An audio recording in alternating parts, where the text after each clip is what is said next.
Blessings and peace, beloved. Thank you for joining us once again for our Great Controversy devotional series, where we are using the book Christ Triumphant that deals with the issues that are pertaining to this great struggle between Christ and Satan. The devotional thought for today, April the 7th, is entitled God's Protective Cloud in the Desert.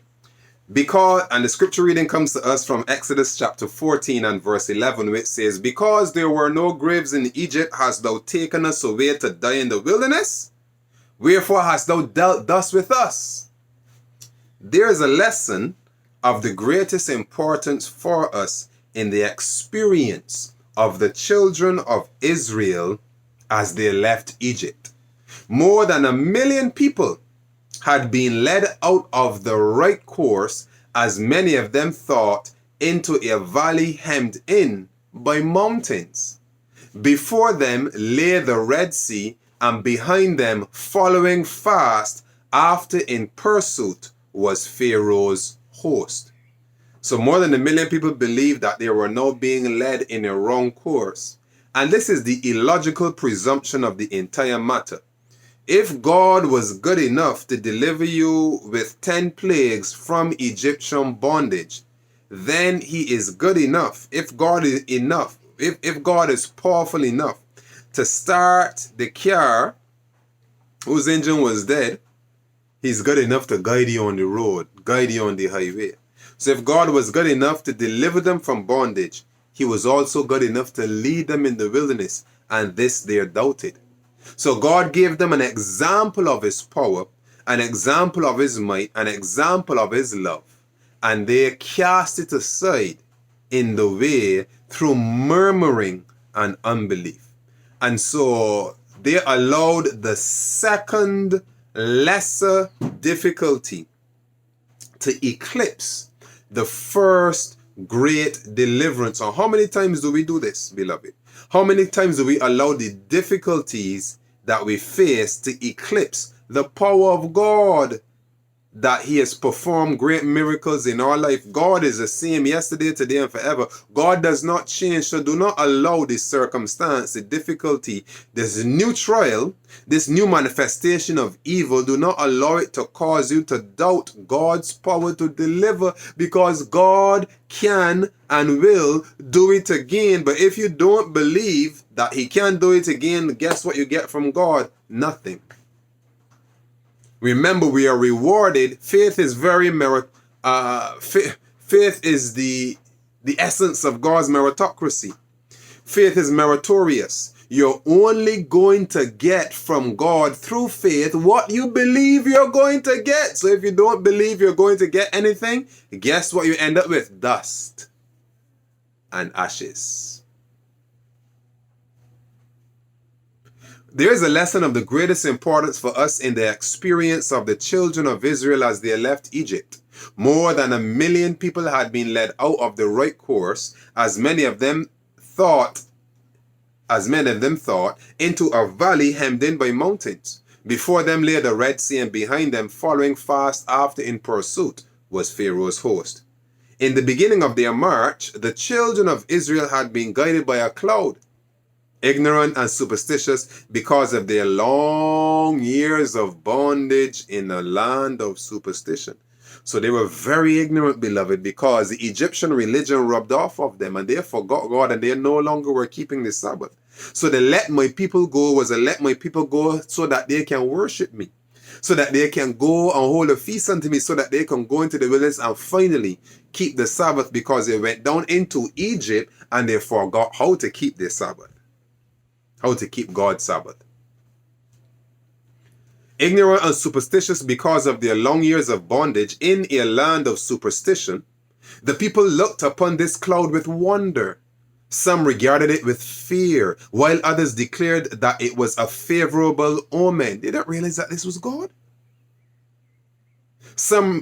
As the people were encamped beside the sea, they saw in the distance the flashing armor and moving chariots of Pharaoh's host. Terror filled their hearts. Some cried unto the Lord, but by far the greater part hastened to Moses with their complaints. You bring me out in this wilderness to kill me? Were there no graves in Egypt? Moses was greatly troubled that his people should manifest so little faith in God. We have nothing to fear for the future, except we forget where God has led us in the past and his teachings in our past history. So you have nothing to fear for the future if you remember the Sabbath to keep it holy. If you remember God's mighty working power. If you remember those times that God did wonderful things in your life. If you remember the prayers that he has answered. If you remember the path that he has led you from and the path that he has brought you into. You have nothing to fear for the future if you remember the workings of God in your life. If you journal the miracles of God. If you thank God continually with a heart of gratitude for what he did for you last year this same time. You have nothing to fear from the future. If you with gratitude acknowledge and continually acknowledge it, what God has done for you, you have nothing to fear from the future. But if you forget, darkness, the valley of the shadow of death. Moses was greatly troubled that his people should manifest so little faith in God. Notwithstanding, they had repeatedly witnessed the manifestation of his power in their behalf. So you know what? God doesn't need to keep manifesting his power. We need to remember that he has manifested it. Because God was doing things over and over for them and they still forgot. They forgot it because they were full of ingratitude, because of superstition. So we have to program our minds not to lose faith. How do we program our minds not to lose faith? To be thankful for what God has done. When you're continually thankful, it wipes the superstition from your mind. It wipes the doubt. And when the doubt comes, boom, it's like never yet. It's repelled. Because you're practicing the attitude, the spirit of gratitude. Gratitude causes you to remember continually the goodness of the Lord. So count your blessings. So count them, beloved. Count them. Count them. Moses was greatly troubled that his people should manifest so little faith in God, notwithstanding they had repeatedly witnessed the manifestation of his power in their behalf. True, there was no possibility of deliverance unless God himself should interpose for their release. But having been brought into this position in obedience, woo! Sweet, beloved, that was sweet. Having been brought into this position in obedience to the divine direction, Moses felt no fear of the consequences. So if obedience brings you into a hard place, if obedience brings you into a difficult position, remember 2 days ago, I believe it was, 3 days ago, in last week's devotion, when you are out on a limb for God, because you've been obeying God and in obedience to God, it takes you out on a limb, God is right there with you. God is right there with you, beloved. So, true, there was no possibility of deliverance unless God himself should interpose for their release. But having been brought into this position in obedience to the divine direction, Moses felt no fear of the consequences. His calm and assuring reply to the people was, "Fear ye not, stand still and see the salvation of the Lord. God told me to walk on this road. You think I'm going to be frightened for the dog that barking? Let the dog come out, man. We're going to fight today, dog. We're going to see who's your father. Because God told me walk on this road at this time. So if he told me walk on this road at this time and the barking dog is in my way, and this is not a joke, beloved. I had a mission. I had God's will to fulfill, and I'm there in the jungle, and I'm walking in jungle. My wife and I, we seen snakes in the road. So was I going to turn back? And by in the road, I mean in the jungle. The trail through the jungle, the 6 to 8 foot trail that is left hand, right hand trees, jungle trees, not just a few trees, sparsely populated jungle where we can't see through the thickness thereof and through the thickness thereof. And I see snakes in the road, big snakes, long snakes. So what am I going to do? Put my tails between my legs and turn around and go back where I just came from? No snake, kick sand in your face. We are walking this place. Snake after snake after snake after snake. No, because in obedience to God's command, he put me on this road. So who are you to stop me? No, man. Come, Lord, manifest. I expect it. So God puts you on a path and you're going to let the barking dog change your course? No, man. Tell that dog, come. I'm either going to pet you or I'm even going to put you over my knee and give you a few spanking and you're going to be on your way. True, there was no possibility of deliverance unless God himself should interpose for their release. But having been brought into this position, remember this, having been brought into this position in obedience to the divine direction, when you go into difficult places because you've been following God's direction, God got you. God has your back. God has you covered like a blanket. God has you wrapped like a vinyl wrapping a vehicle. Moses felt no fear of the consequences. His calm and assuring reply to the people was, fear ye not, stand still and see the salvation of the Lord. It was not an easy thing to hold the hosts of Israel in waiting before the Lord. Lacking discipline and self-control, they became violent and unreasonable. And you must discipline yourself to trust in God when things appear to be going sideways.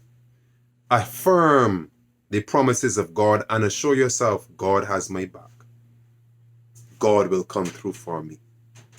So when things go sideways, you need to discipline yourself to trust in God. Lacking discipline and self-control, they became violent, beloved, and unreasonable. The wonderful pillar of cloud had been followed as a signal. The wonderful pillar of cloud had been followed as the signal to go of God to go forward.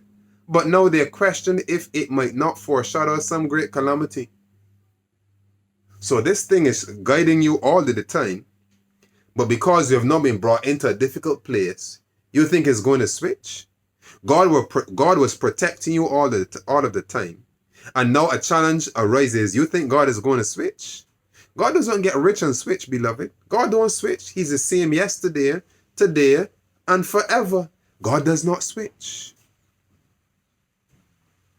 For had it not led them on the wrong side of the mountain into an impassable way? So God sees things from a GPS point of view. So he knows which route is the best. So don't quit looking at it from your limited human perspective. And manifest trust, obedience, acceptance of God in knowing that he always leads you right. But the devil comes to sow seeds of temptations and say, you think God knows what he's doing? Well, if God does not know what he's doing, who else knows? Nobody. So who can you trust then? God. Because he made everything. So therefore, if he made everything, that means he knows what he is doing. Unless you believe that God doesn't. When we don't trust God, we believe then that he has not made everything. He doesn't know what he's doing. So who else is God if God is not God? Nobody has come forward. For had it not led them on the wrong side of the mountain into an impassable way? But now, as the Egyptian host approached them, expecting to make them an easy prey, the cloudy column arose majestically, passed over the Israelites, and descended between them and the armies of Egypt. A wall of darkness interposed between the pursued and their pursuers. The Egyptians could no longer discern the camp of the Hebrews and were forced to halt. But as the darkness of night deepened, the wall of cloud became a great light to the Hebrews, flooding the entire encampment with the radiance of day. That which had been a terror to the people had become their protection. So just take some time and trust God. It always does work out, and he always does come through. And so, beloved, remember that you have nothing to fear for the future unless you forget that God was actually operating in your past. Blessings and peace.